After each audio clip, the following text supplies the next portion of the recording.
दोस्तों इन्फो सी में खुश आमदीद।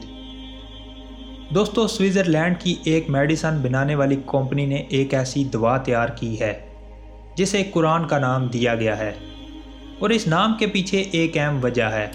दोस्तों ये दवा बुनियादी तौर पर आंखों के मोतिये के लिए बनाई गई है, जिसके इस्तेमाल से आंखों का मोतिया बिना लंबे इलाज, साइड इफ़ेक्ट और सर्जरी के ठीक हो जाएगा।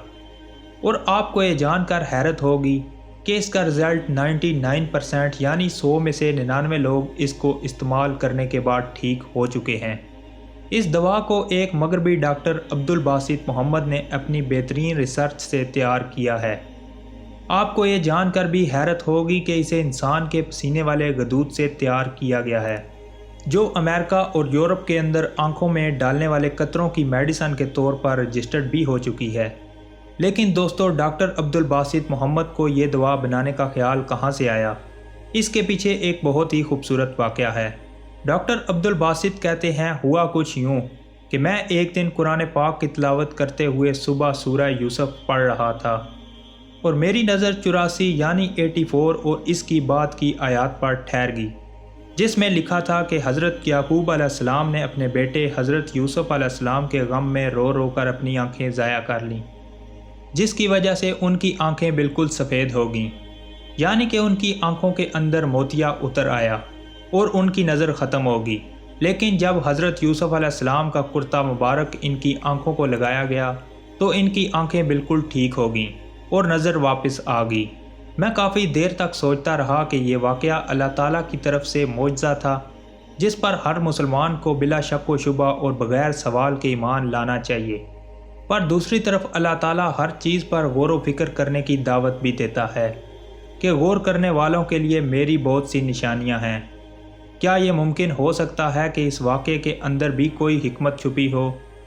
मैं काफ़ी देर तक सोचता रहा कि इस वाक़े के पीछे भला क्या लॉजिक या साइंस हो सकती है। इस पॉइंट पर आकर मेरा दिमाग रोशन हुआ और मैंने सोचना शुरू कर दिया कि हज़रत यूसुफ अलैहिस्सलाम के कुर्ते के अंदर ऐसी क्या चीज़ हो सकती है जिसने हज़रत याकूब अलैहिस्सलाम की आंखों को ठीक किया। ऐसी दुनियावी कौन सी चीज़ हो सकती है जो अल्लाह के हुक्म से इस मोजज़े की वजह बनी? तो मैंने इंसानी पसीना और इनके अंदर कौन कौन से केमिकल अज्जा शामिल होते हैं इस पर तहकीक शुरू कर दी। डॉक्टर अब्दुल बासित कहते हैं, मैंने 35 अफेक्टेड मरीज़ों पर इसका तजर्बा शुरू किया, जिन्हें ये दवा मैंने मुसलसल 3 मरतबा और रोज़ाना 2 हफ्तों के लिए इस्तेमाल करवाई, जिसके बाद 99% रिज़ल्ट मिला। ये मेरे लिए बहुत बड़ी कामयाबी थी और इससे भी बड़ी बात यह थी कि ये कुरान पाक का एक मोजज़ा था। अब ये दवा अमेरिका और यूरोप की कंपनियां पेटेंट नंबर लेकर इस मोजज़े की दवा को हर सूरत के अंदर एक बेमिसाल इजाद के तौर पर दुनिया भर के अंदर रखने वाली हैं। अपने बेहतरीन नताइज और तहकीक के बाद एक स्विस कंपनी के साथ उन्होंने मुआहदा किया है जो इस दवा को मार्केट के अंदर लाएगी और इसका नाम होगा कुरान की दवा। दोस्तों इसके साथ ही हमारी आज की वीडियो अपने इख्तिताम को पहुंचती है। तो दोस्तों आज की हमारी वीडियो आपको कैसी लगी कमेंट्स बॉक्स में ज़रूर बताएं। तो नए आने वाले साथियों से गुजारिश है कि वो वीडियो को लाइक और चैनल को सब्सक्राइब करना ना भूलें और साथ ही लगे बेल आइकन के बटन को भी प्रेस कर दीजिए ताकि हमारी नई आने वाली वीडियो आपको सबसे पहले मिले।